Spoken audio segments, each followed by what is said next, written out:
商场里5块钱一个的冰箱贴，艾米说用几毛钱的成本就能给我们做出来，你们相信吗？有手就行啊，你看着就知道了。这是买的一些材料，这全部才花了15块钱呢。来吧，开始吧。行，给它裁剪一下。我都看不出来这是啥。Kitty 猫啊，这太大了。我这个是抽象版，所以就只留了它的表情，要给它做的跟这个亚克力板一模一样。我先把这个 Kitty 猫的图案这个部分给它粘起来。它现在就很透亮，因为我已经把气泡给刮干净了。然后把这个有胶的部分粘到这个亚克力板上，给它做一个连接。这个时候一定要对准，手一抖就错了。上去之后就是这个样子。看你这样做还挺简单的，但其实上手的时候还是有点学问的。这就是磁铁，要把这个有胶的地方撕开。它现在就是一个有内涵的冰箱贴了。这就完了？对啊。天哪，我试一下冰箱上能不能贴。哇，真的可以！太厉害了！以后还买什么冰箱贴就自己做。像家里的这种闲置的毛绒，它也可以做成冰箱贴哦。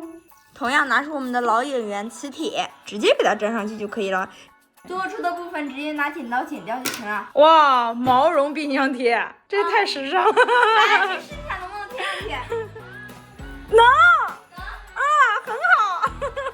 没想到做冰箱贴居然这么简单。哎，不是因为我比较厉害。是的，是的，你最棒。再来做一个比较奇葩的拼豆的。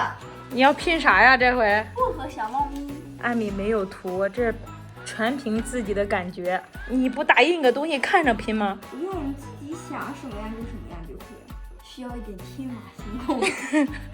黑色是勾边。是的，我妈已经完全熟悉了我的这个拼豆过程。为了做这个尾巴，我还试了挺多遍的。这做的挺好，挺像的。大功告成！哇！我准备这一面给它烫一个无孔，另外一面有孔的我就给它贴上这个磁贴。拼豆的这个功夫，我做了一个艾米的大头贴。不知道为什么这个烫的总是不均匀，应该是这个熨斗太小了，有些地方没有熨到。但是挺好看，可以。我们可以开始给它粘磁铁了。你看我这做的刚刚好。走了，我们出发去冰箱上。不仅做了黑猫面包的、黑猫雕小花的和2个小拼豆。妈，你觉得我这次给你做的冰箱贴怎么样？非常好看，我很满意。老板交5块钱的手工费了。怎么还要钱呢？你看我给你做了多少个，你数数在外面能卖多少钱啦？我只要你5块钱手工费，你可以了。这5块钱奖励你的动手能力非常的强。那我再送你一个吧。